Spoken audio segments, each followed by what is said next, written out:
graduation ng PNPA Pasiklab Class 2019. Pinangunahan po ng Pangulong Duterte. Naroon si Mar Gabriel. Mar? Yan mismong si Pangulong Rodrigo Duterte ang nanguna sa ika-40 commencement exercise ng Philippine National Police Academy dito sa Camp Castañeda sa Silang Cavite. 201 kadete ang nagsipagtapos ngayong araw sa ilalim ng PNPA Sansiklab Class of 2019.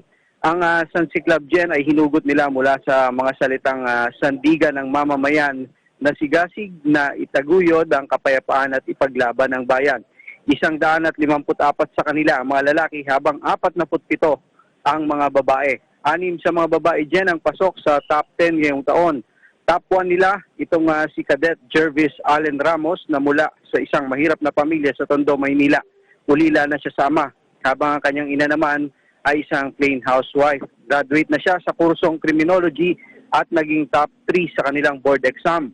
Sa kanya iginawad ang Presidential Kampilan Award na mismong si Pangulong Duterte ang nagbigay sa kanya. Iginawad din sa kanya ang Chief PNP Kampilan Award at isang bagong 9mm pistol. Pinagkalooban din siya ng house and lot mula sa Camellia Homes. Top 2 naman si Cadet Merifin Carisusa mula sa Madilin, Cebu na anak ng isang magsasaka. Tinanggap niya naman dyan ang Vice Presidential Kampilan Award. Top 3 si Cadet Mary Grace Pabilaro mula sa San Enrique Negros na anak ng isang pulis. Tinanggap naman niya ang Secretary of DILG Kampilan. Top 4 naman nila si Cadet Ferdinand Mark Lachana na mula sa Mayoyaw, Ifugao na anak ng isang security guard at ng isang nurse. Top 5 si Cadet Christian Albus na mula sa Libmanan, Camarines Sur at anak ng isang mill operator.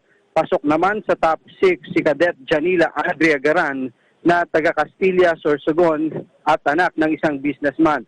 Top 7 si Cadet Shara Lay Capule ng Barangay Dulong sa North Cotabato na ulila na rin sa kanyang ama at ina. Top 8 naman si Cadet Mary Ann de los Santos na taga Alcala, Cagayan Valley at anak ng isang magsasaka. Top 9 si Cadet Ana May Mangabo mula sa San Jose, Occidental Mindoro at anak rin ng isang magsasaka. Top 10 naman si Cadet Salvador Pidlan mula sa Calasiao, Pangasinan na anak naman ng isang tubero.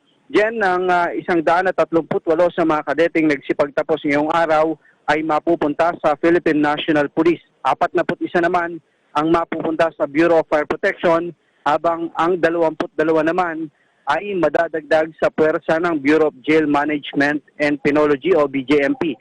Lahat sila dyan ay otomatikong bibigyan ng ranggong inspector paglabas nila dito sa akademya at police lieutenant naman para sa mga mapupunta sa PNP. Yan muna ang latest mula pa rin dito sa Camp Castañeda sa Silang Cavite. Para sa Eagle News, Mar Gabriel, I am one with